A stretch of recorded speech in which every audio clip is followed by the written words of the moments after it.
couple of years is, kind of wrong. That people think like, oh, it has honey in it, so I should be looking for raw honey flavor, and that makes a great mead. And he was kind of saying like that's not what mead is at all. So it's a pretty interesting presentation. Yeah. It is, and Pete Bucklich was saying something similar to me in that, people say, oh, well, it's a blackberry mead, so I should be able to distinctly and separately taste the blackberries and the honey and the whatever in it. Really what you're looking for is what is the synergistic whole, to pull a corporate speak term out, but what's the synergy of this mead? Does it blend well together? Does it hang together in a good way, and and present as greater than the sum of its parts? Is it complex? Yeah. Does it have notes to it that you wouldn't necessarily call out in a blackberry melomel? Is there peppery notes because of where the blackberries came from or how it was fermented? Yeah, Ken Schramm said something that was really interesting. He's like, you should be able to taste the difference between a fruit wine and a fruit mead. Even if you're, not getting, you should be able to tell the difference as a mead judge. You should be able to tell the difference between those two things. Mm-hmm. Regardless of whether there's a huge honey presence or not. And he's right. He's absolutely right. It's a different texture. It's a Sure. It's a different base texture. I mean, that's the start of it. So yeah, I mean that's why I say that BJCP tools, even if you never take the test, those tools are invaluable to not only help you make better mead, but to help you understand what it looks like from the judging side of the perspective if you're planning on competing. Sure, absolutely. So yeah, that's some interesting stuff. We're definitely going to have you back to bring in you and one of the people from the educational directorate. Is that right? Yeah, but I would love to. Definitely, like I said, as part of the communications team, would love to reach out to them. They've been doing some really wonderful stuff, and just some of the people on the board just super knowledgeable about mead. Obviously, Gordon Strong, super knowledgeable. Steve Piat, super knowledgeable about mead. Yeah. Some other people on the board as well. Yeah. We'll have to just do a BJCP episode. I'd love to do it sooner rather than later because we got, Mazer Cup and, God, I think Orpheus is right after that, and there's half a dozen competitions in the next 3-4 months. Yeah, that would probably be good, and hopefully we could get some tests organized. Well, that too.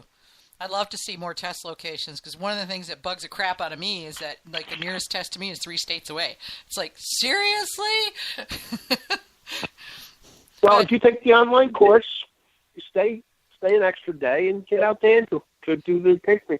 I might do that. I gotta go look at it, and what the hell, $20 for 3 tries. I'll do $20 and take it once and see how scary it is, and that'll alleviate a lot of my text anxiety, which means I can probably do okay on it.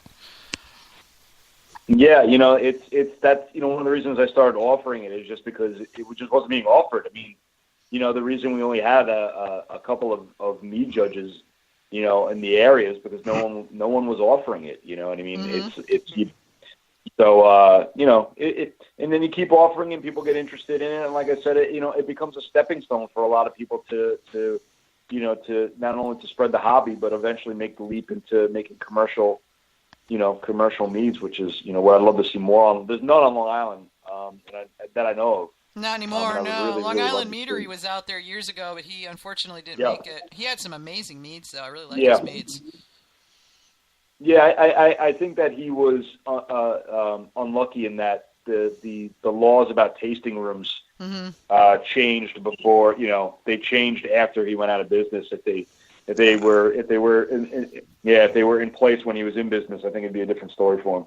I think so too, because he made excellent meads, and he held on for a long time, but it was such a financial drain because he couldn't do that, because the laws hadn't changed yet. So, yeah, I was sad to see him close, and I've still got a couple bottles of his stuff downstairs. Whether or not it survived the years, I don't know, but, Yeah.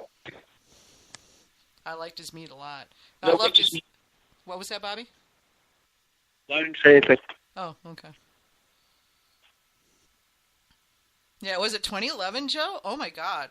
Jeez, I'm old. Seems like only yesterday. drove out to his place and hung out there for an hour or two, and we talked, and I took pictures and drank mead, and yeah. He had this most amazing root beer mead that I just loved, and I hate root beer. So, I mean, I detest root beer, but I love that mead. Oh, it was good.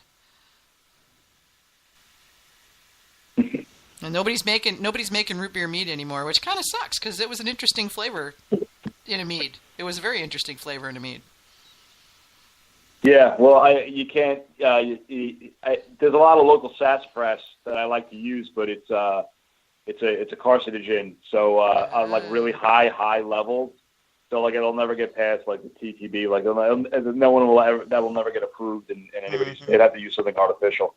I think he must have, because I mean, there's no reason for him to have been able to use the sassafras. It was the same GRAS rating.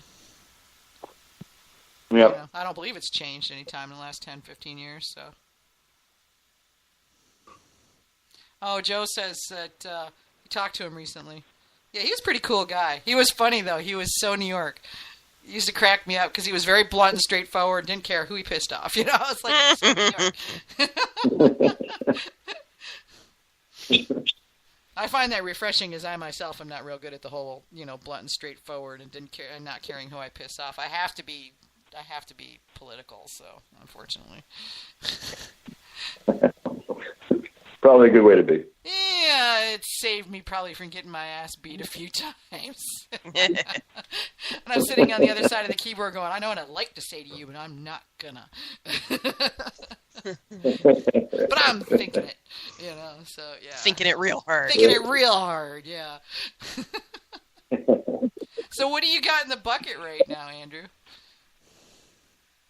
Well, like I said, I have that blackberry, black pepper, just kind of, just lagering it, clarifying. I have a strawberry mead that is also kind of sitting at 36 degrees, trying to figure out when I'm going to get a chance to. It just fermented totally dry, and I'm like, I got to figure out when I'm going to probably back sweeten it or what I'm going to do with it. And then I have I'm just about to bottle up. I have a white peach ginger mead that I just did as well. Peach ginger sounds interesting. Peach those ginger are two always flavors good. I like a lot. Yeah, Gallengale. That was the peppery spice. I was trying to remember the dang name of it, but yeah, I keep it around because I do living history, so I use historical spices in my demonstrations. And I've got a girlfriend who does living history herbalism. So between the two of us, I'm making drinks, and she's a herbalist. We come up with some pretty interesting stuff. But if you haven't tried it, Gallengale it's an Indonesian plant, and it's generally, you can find it ground, or sometimes you can find it in chunks. They bring it in strips. But it's kind of gingery, but it's spicier and very peppery. It's really complex, and it makes for a really interesting adjunct in a mead. That sounds awesome. Yeah, it is. It's really, really good. But I fell over it because I was, doing the living history thing, and ever since then, it's been one of my favorite spices because it's so exotic. And you can find. You should have no trouble at all finding it. And it's Indonesian, so just go find the nearest Indonesian market, and they've probably got it. Which would be 2 blocks for you guys? Maybe 3. And roll down the city. Yeah, a couple of friends of mine actually. The city. Once you get to the outskirts, you might find one or here. But if you want anything, you really have to go into the city. Yeah.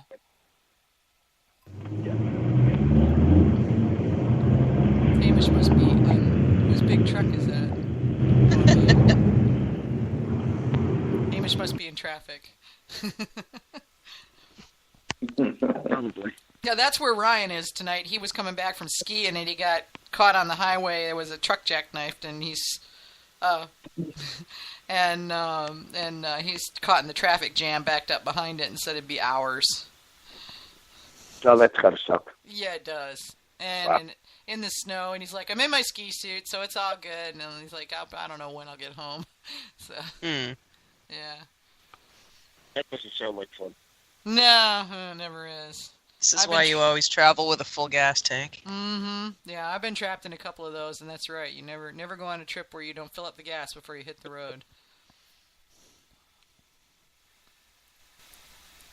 Except when I'm going to New York, when I try to see how far I can get before I have to. Usually, I end up having to gas up somewhere in Jersey. Jersey used to have cheap gas. Now they changed the law and they added like 18 cents a gallon. Did they? Oh, okay. I'll get gas in Delaware then before I hit Jersey. Every time I used to go see Sergio, I'd fill up my tank. It'd be like 40 cents cheaper than New York.